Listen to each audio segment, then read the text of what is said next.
Hello everybody! I'm actually back with another manga review really quickly, yay! yeah, I got done with this pretty quickly. In fact, almost at the same time when I did Divergent. Sorry it's taking me a little bit to get back into doing this. It's taking me like a day. These past few days I've not had any time to really be able to do much of anything. Like, filming Divergent review took a little bit of time. Annabelle creation took a little bit of time. Like, I didn't have any time to really be able to do anything new. But yeah, I decided to get into mangas again. Because, like I said, I had a whole stack I got at the local secondhand store in most essence. If y'all really want to check out a pretty damn good, and this totally not sponsored or anything, in secondhand place, if you want to find books, DVDs, mangas, stuff like that, there's a half price books near you. Usually they have pretty interesting stuff. Of course, it's always hit or miss whether or not you actually find it, but they will be able to find if it's in their store, and if need be, they can always order it to get nearer to you or anything like that.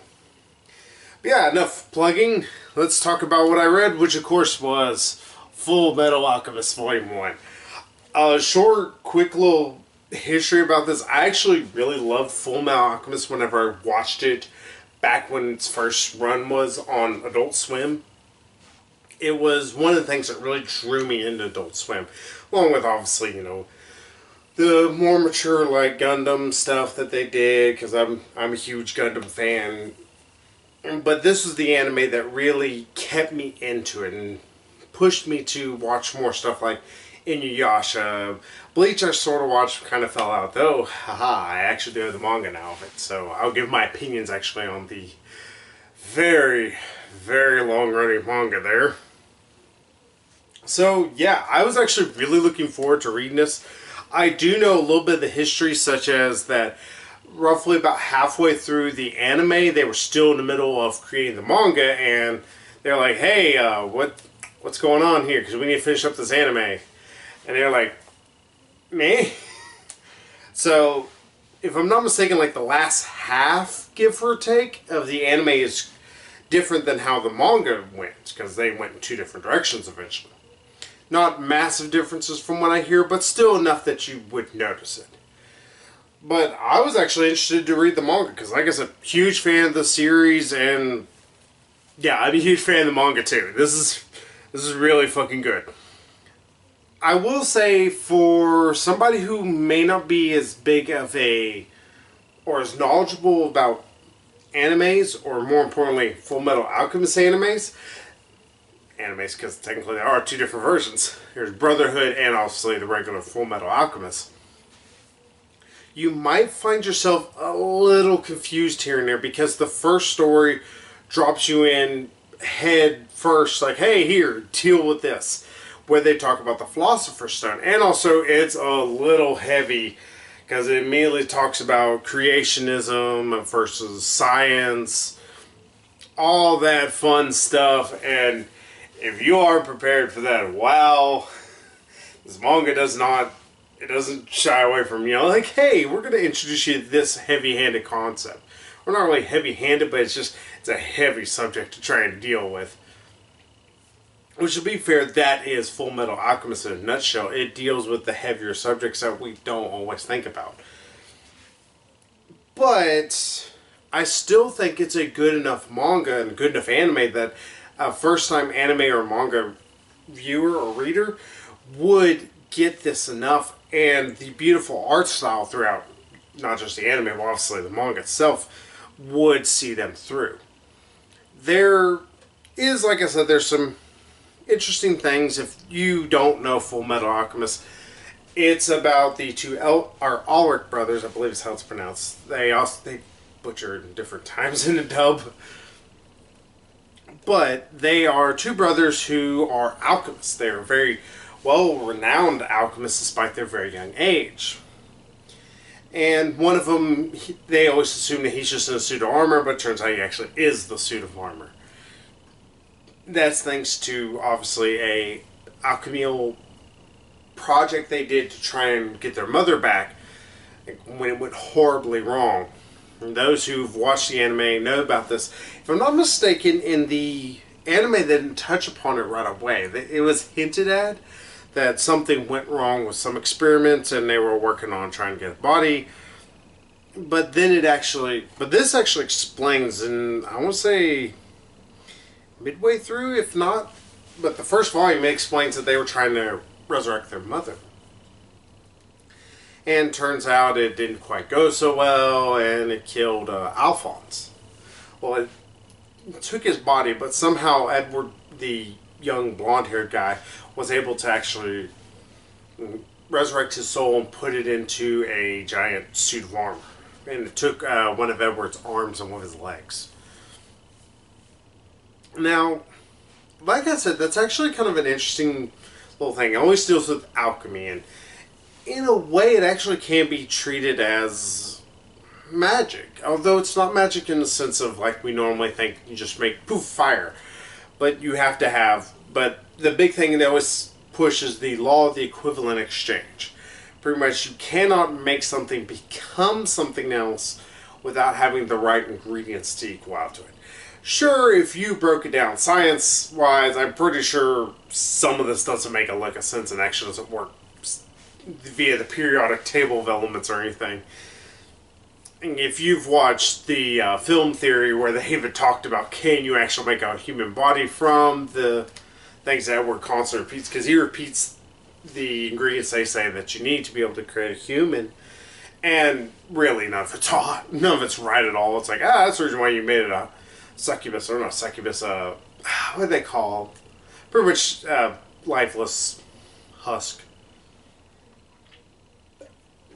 I can't remember what they're called. It's going to really bug me now. But yeah, if you have been wondering, hey, is the anime or is the manga as good as the anime? Yes, it is. It's different enough, though. I will say that much. It's enough that I would say even if you have watched the anime, even if you've watched Brotherhood, which I know is a lot more faithful to the manga, you're going to still enjoy it. There's enough differences there that there's a reason to purchase it. Now, is there any bad per se with this one? Not really. That's actually kind of a surprising thing. I'm used to the manga saying, oh, we're going to end a story in the middle of something. Or we're going to end a chapter as a cliffhanger. That's a kind of manga trope, in the best way to put it. I've seen it in Sayuki, I've seen it in Death Note, seen it in Yasha even. But here, it at least introduces one of the main characters that pops up near the end, Roy Mustang. He's actually a big, important an alchemist who ends up kind of befriending Edward and Alphonse later on, though they kind of also clash terms of ideals and all that. But it introduces him at the end, but it's at the end of a story arc in all essence. Sort of story arc. And thankfully it's not in the middle of something, which I'm so proud of. I'm like, oh my god, you actually didn't just fall for that stupid trope. Instead going, will they survive? Find out next time. So, yeah, I was like, I'm really digging this. In fact, I have Volume 2, because I wouldn't have bought it, because I'm like, I'm probably going to enjoy Volume 1. And I'm pretty sure I'm going to enjoy Volume 2 already, because I love the shit out of this. In fact, if you want to know a good anime or manga to introduce your friends to, if they're not a big mangas reader, if it's for reasons like, oh, I don't know a good one to start off, this is a good one. It's not too strange. It's not too rooted in a culture that, no offense, is very foreign to us, Westerners. And not only that, but it doesn't go too weird. I don't know how to describe it, but for instance, like, I would like to recommend to a lot of people Saibusa or X-Holic. I know it's called Triple X-Holic, but I like to just call it X-Holic because technically it's supposed to be built upon people who are just, I don't know how to word it right, because it's playing on the form of alcoholic, people who are addicted to things. There we go, there's the word I was looking for, and there was another A, and I was like, I keep wanting to say alcoholic, that's alright. But it's built upon people who are addicted to things or they need to give up certain things. But like X-Hawk is really rooted in a lot of Japanese stuff. Same with Sayabusa. In fact, there's a lot of Japanese words that if you don't know what they are or haven't heard them used in a manga or an anime, you're going to be like, I don't know what they're talking about right now. I need Google. This thankfully never does that. In fact, there's a lot more that I would say is more in line with Eastern Europe cultures, such as alchemy. Alchemy is a very Eastern Europe, maybe you could almost say Mediterranean thing, because that was one of Leonardo da Vinci's big things. He was trying to turn lead into gold. And not only that, but there's a creature that is created that is a chimera, which that's very Greek. And I wish I could remember what these things are called, but pretty much they're just like dead husks that have no souls and they have no care. And not only that, but their names are built upon the Christian, or I guess Judaism views upon the mortal sins, gluttony, greed. What's the other one? There's a whole bunch of different ones. Those who've watched Seven know exactly what I'm talking about. But it's like, that's the reason why I think Fullmetal Alchemist is actually a pretty good starting point for anybody who's ever wanted to actually really read a manga. Especially this first volume, you're going to have some good action, you're going to have some good comedy.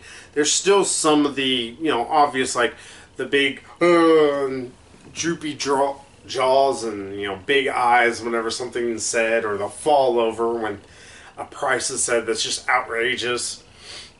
There is a lot of that, but it's never anything you don't get. Such as, I know a lot of people do not get the idea behind him grabbing their bottom eye or eyelid here and just pulling it down, and they make a face on it. It's like, what is that? Why is that a curse against people?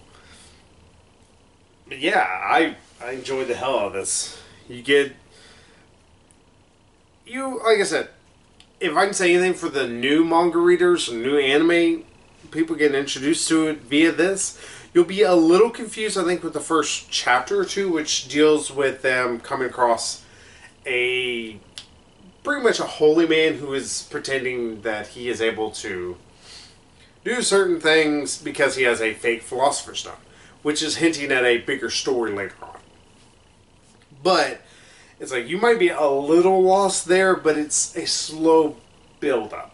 And eventually you get introduced to more of the Fullmetal Alchemist and learn why they are all called as much, even though I've already told you why.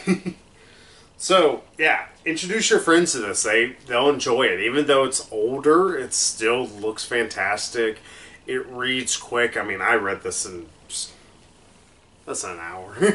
I sat here and just read it. I reread it, and I was like, I'm enjoying this. I'm going to reread it again.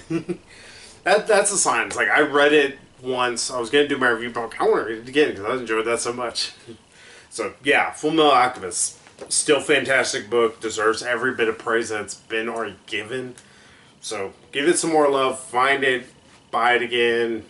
Do your own review as well, so that way you can say what it is. So, yeah. If there's going to be another manga review before my next book review, which is most likely going to happen, to let y'all know, it's going to be probably Naruto. I actually finally found Volume 1 Naruto. I'm like, alright, I've been putting it off. I've never actually read Naruto. I was hoping also to find One Piece, just curious. Because One Piece is not really my cup of tea. I don't know why. Even though I actually like Akira Toriyama stuff. So we'll see eventually when I find One Piece. But Naruto will probably be up next. And after that, the actual book review for y'all will be the Daughter of Smoke and Bone. I was trying to remember what it is, the Laini Taylor book I'm reading. Yeah, I just started that up. I'm going to actually start delving more into that. Like I said, a friend of mine suggested, I was like, ooh, that sounds interesting. So yeah, go give Fullmetal Alchemist. Give it some love. I gave it plenty of love. I've just jerked it off the whole time. And so, yeah, that's all I can say about it. So, bye-bye, everybody.